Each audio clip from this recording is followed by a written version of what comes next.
Welcome back to Brainy IQ Dose. Here we present today. How to stop thinking about your ex all the time.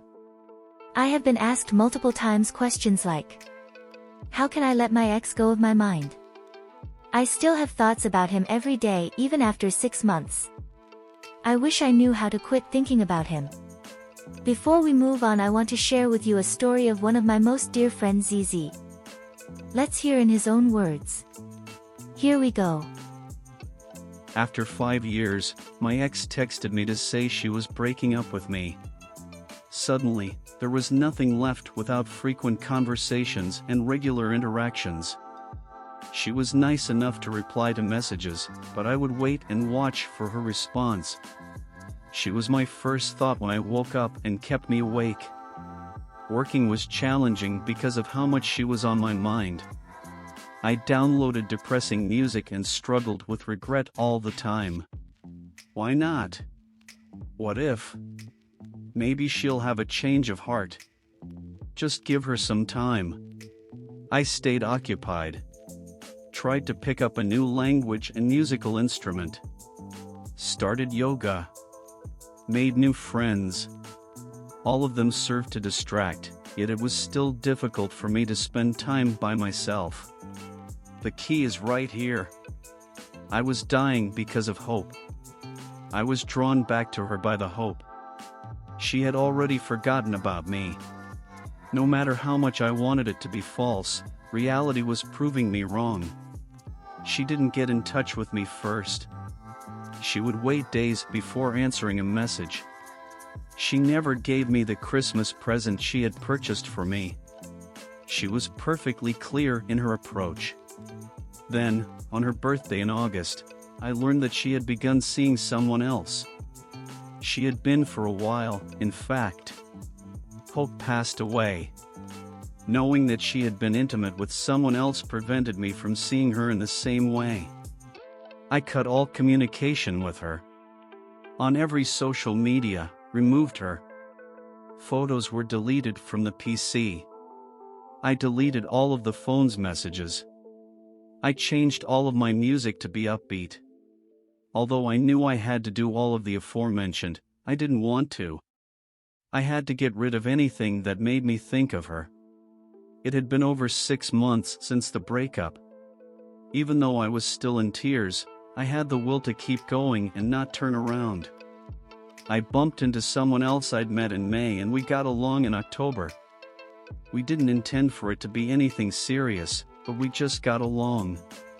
In January of this year, I realized we had been spending a lot of time together and seeing one another frequently. My ex is still on my mind, but she is no longer the first or final thought of the day. She also wasn't how I had pictured her to be following the split. Now that I had come to terms with the fact that she had so many problems, I also realized that she wasn't suited for me.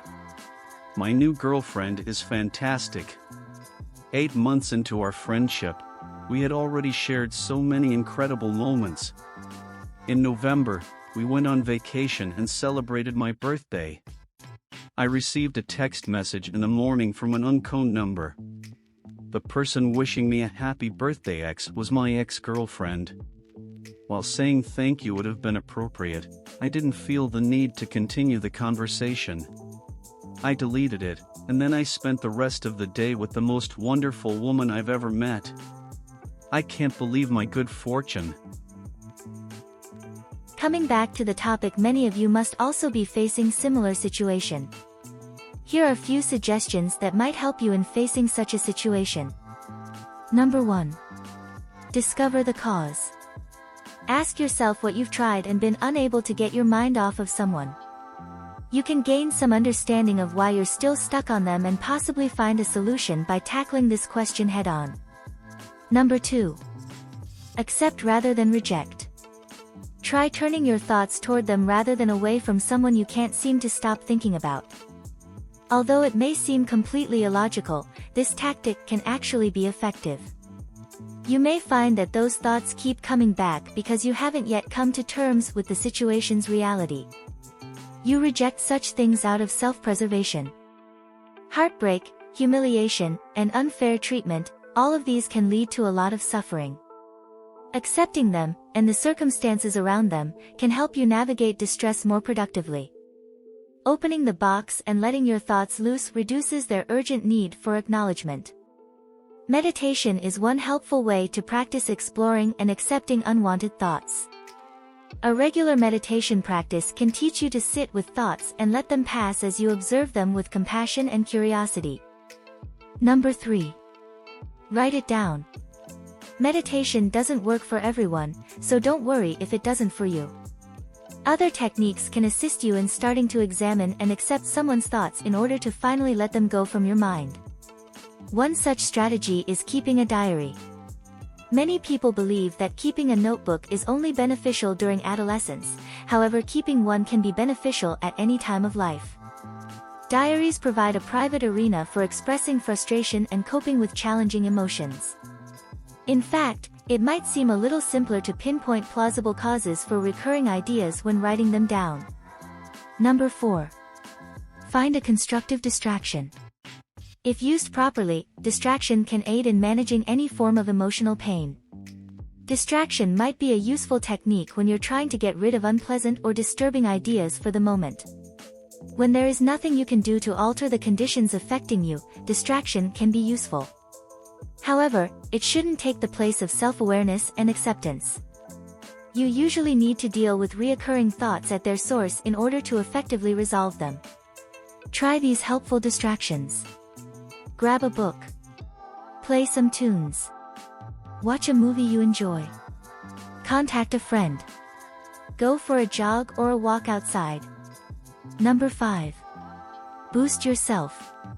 It can be beneficial to refocus on one extremely important person, yourself, regardless of whether you wish to forget about your previous romantic partner or a toxic friend's betrayal. You can divert your attention from thoughts of someone you wish to stop thinking about with some focused self-exploration. It can also assist you in reconnecting with your interests, hobbies, and other worthwhile pursuits.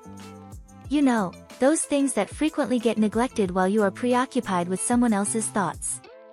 Number 6. Maintain a safe distance. You can more successfully refocus your thoughts by putting some distance between you and the other person. As they say, out of sight, out of mind. When you can't totally avoid them, these tactics can be useful. Avoid accessing their pages while temporarily unfollowing or hiding their social media profiles. Don't phone, text, or otherwise communicate frequently. Number 7. Be patient and give it some time. The hardest and easiest thing to accomplish is often waiting. You don't need to do anything other than live each day as it comes. In spite of this, waiting for a certain outcome makes time seem to move considerably more slowly. You may laugh at the notion that your suffering and the ferocity of your thoughts can ever lessen, but time usually does the trick. One day you'll have to make a real effort to remember that person you're currently obsessed with. Number 8. Try to forgive. When you are wronged by someone, it is all too simple to become mired in distress. Perhaps you constantly dwell on the injustice, obsess on the hurt of betrayal, and consider all the things you could do to tip the scales in your favor. But going down the same road again usually only makes things worse, whereas forgiveness offers a more dependable path to recovery. One thing about forgiveness that not everyone understands is that it is intended more for you than for anyone else. You can move forward with a lighter heart by letting go of the wrongs you've held close to your heart through forgiveness. When you keep in mind that everyone makes mistakes, many of which have no malice intended, forgiving becomes simpler. Number 9. Consult a therapist. Professional support is a helpful next step if the aforementioned tactics haven't been successful in getting you to stop thinking about the person. While a therapist cannot grant you a perfect mind filled with sunshine forever, they may provide compassionate counsel while you consider the obstacles preventing you from moving on. In therapy, you can acquire mindfulness techniques, as well as other practical coping mechanisms, to effectively fight undesirable thoughts and break their hold. Having trouble forgiving someone? That can also be helped by a therapist. The final word. The human mind is a complex organ. It occasionally seems to have a mind of its own and doesn't always respond the way you'd like. When memories of someone you wish to forget keep coming back to mind while you're trying to push them away, it can feel especially frustrating. You can be profoundly impacted by other people, for better or worse. It's simple to fixate on what might have been when they let you down, but accepting what is instead can help you put those thoughts aside and find some sense of tranquility. Hope these few tips will help you in overcoming the distress you are in and will let you move ahead in your life. If you found this video helpful, let us know in the comments section below. Please like and subscribe to my channel. Thank you for watching.